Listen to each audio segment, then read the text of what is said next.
India में मारुति को सिर्फ एक कार कंपनी ही नहीं बल्कि एक इमोशन माना जाता है।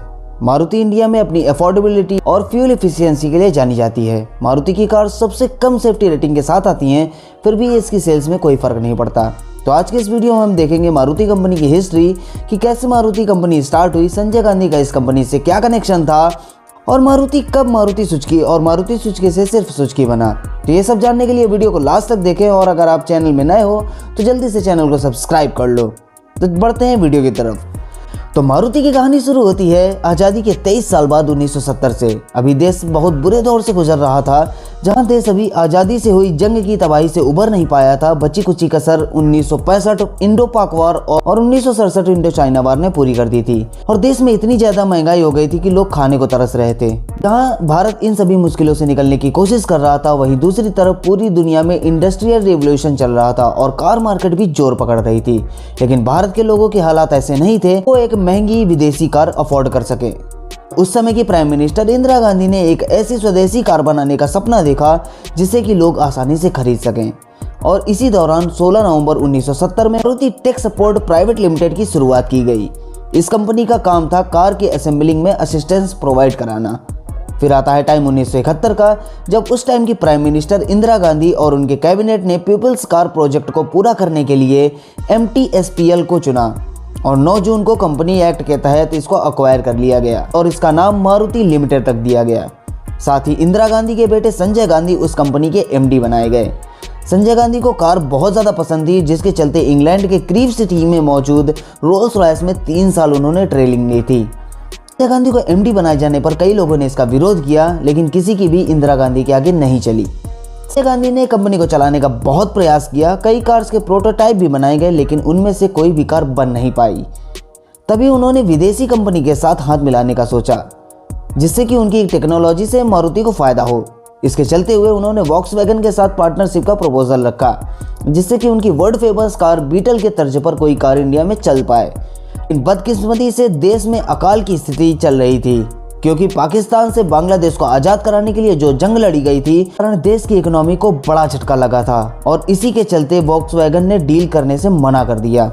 संजय गांधी ने बहुत प्रयास किए, लेकिन हर तरफ से निराशा ही हाथ लगी। उनका बनाया प्रोटोटाइप भी अब फेल हो चुका था। ये ऐसा समय था जब कंपनी लॉस में जाने लगी। तभी इंडिया में 1975 में इमरजेंसी लग गई। संजय गांधी का पूरा ध्यान कंपनी से हटकर राजनीति में ज़्यादा लगने लगा, जिससे कि कंपनी का मैनेजमेंट काफ़ी ज़्यादा परेशान हो गया। लेकिन संजय गांधी को कोई MD के पद से नहीं हटा सकता था। फिर आया समय 23 मार्च 1977 का, जब इमरजेंसी को हटा दिया गया। सबको उम्मीद थी कि संजय गांधी अब मारुति पर ध्यान देंगे, लेकिन हुआ उसका उल्टा। इमरजेंसी के कारण अगले चुनाव में कांग्रेस हार गई और जनता पार्टी की जीत हुई और मोरारजी देसाई ने देश की कमान संभाली और इलेक्शन के बाद मारुति कंपनी बंद कर दी गई और सबको लगा कि अब मारुति का द एंड हो चुका है। लेकिन हर बार की तरह इस बार भी हुआ उसका उल्टा।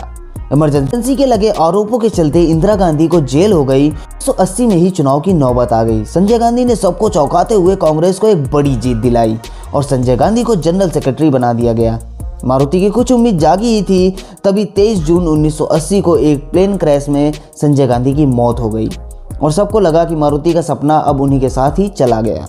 लेकिन इंदिरा गांधी ने अपने बेटे के सपने को पूरा करने का जिम्मा उठा लिया और इसके चलते पब्लिक सेक्टर के फादर कहे जाने वाले डॉक्टर V कृष्णमूर्ति की मदद ली और मारुति लिमिटेड को मारुति उद्योग लिमिटेड के नाम से दोबारा शुरू किया।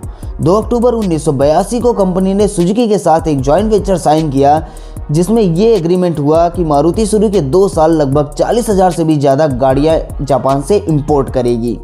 शुरू के 2 साल कंपनी एक इंपोर्टर के तौर पर काम करती रही और 1 साल के अंदर ही हरियाणा के गुरुग्राम में अपनी पहली मैन्युफैक्चरिंग यूनिट डाली और इसी फैक्ट्री में बनाई गई सबसे ज़्यादा पसंद की जाने वाली आइकॉनिक मारुति 800 कार। इस कार को 14 दिसंबर 1983 को लॉन्च किया गया था। सबसे पहले कस्टमर दिल्ली के रहने वाले हरिपाल सिंह जी बने थे, जो इंडियन एयरलाइंस में काम करते थे। कार के बनने की वजह से इंदिरा गांधी जी इतनी खुश थी कि हरपाल सिंह जी को कार की चाबी इन्होंने अपने हाथों से सौंपी थी। इस कार की लॉन्चिंग ने पूरे मार्केट को हिलाकर रख दिया था। असल में 1983 से पहले देश में आम आदमी के लिए कोई भी कार नहीं थी। उस समय हिंदुस्तान मोटर की एम्बेसडर और कंटेसा कार बड़े नेताओं और उद्योगपतियों के लिए थी और बड़े घराने के लोग विदेशी कार यूज़ करते थे और आम आदमी के लिए था बजाज का चेतक। लेकिन ने आकर आम आदमी के कार में घूमने का सपना पूरा कर दिया था। यही वजह थी कि मारुति 800 देश की सबसे ज्यादा बिकने वाली कारों में से एक बन चुकी थी। ताजा आप इसी बात से लगा सकते हैं कि 1983 से लेकर 2014 तक इस कार के 28 लाख से भी ज्यादा यूनिट सेल हो चुके हैं। तो मारुति ने लोगों की नीड को फुलफिल करने के लिए एक से एक शानदार कार लॉन्च की, जैसे कि ओमनी, जिसको मूवीज में किडनैपिंग के लिए यूज किया जाता था और लोग इसे एम्बुलेंस के तौर पर भी यूज करते थे। 1985 में मारुति ने अपनी एसयूवी कार जिप्सी को लॉन्च किया था, जो ऑफ रोडिंग के लिए बहुत शानदार कार थी और ये लंबे समय तक इंडियन आर्मी का भी हिस्सा रही। और इन तीनों कार की मदद से मारुति इंडियन कार मार्केट में राज करने लगी। मारुति की कमाल की ग्रोथ को देखते हुए सुजुकी ने कंपनी में अपने स्टेक को 26% से बढ़ाकर 40% कर दिया और कंपनी के पास बड़ी इन्वेस्टमेंट आ गई और प्रोडक्शन बड़े लेवल पर होने लगा और मारुति कार फॉरेन कंट्रीज में भी सेल होने लगी। फिर आया साल 1991 और इस साल में आया लिबरलाइजेशन के चलते सुजुकी ने अपने स्टेक को फिर से बढ़ाया और अब सुजुकी का कंपनी में स्टेक 50% का हो गया।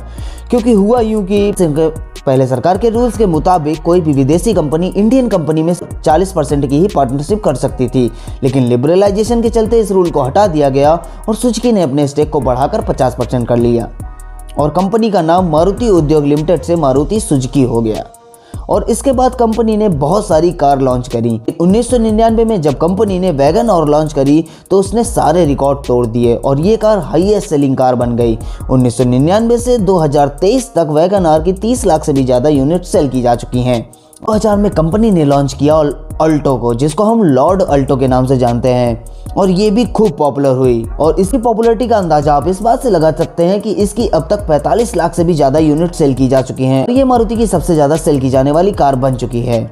और 2000 में ही मारुति ने कस्टमर कार सर्विस लॉन्च की, जिसने कि एक ट्रस्ट बिल्ड करने का काम किया। और 2005 में मारुति ने अपनी पहली हैचबैक कार मारुति स्विफ्ट को लॉन्च किया, जो कि बहुत ही ज़्यादा पॉपुलर हुई और अपने शानदार इंटीरियर और स्टाइलिश डिज़ाइन के चलते ये काफ़ी ज़्यादा मार्केट में पसंद की जा रही थी।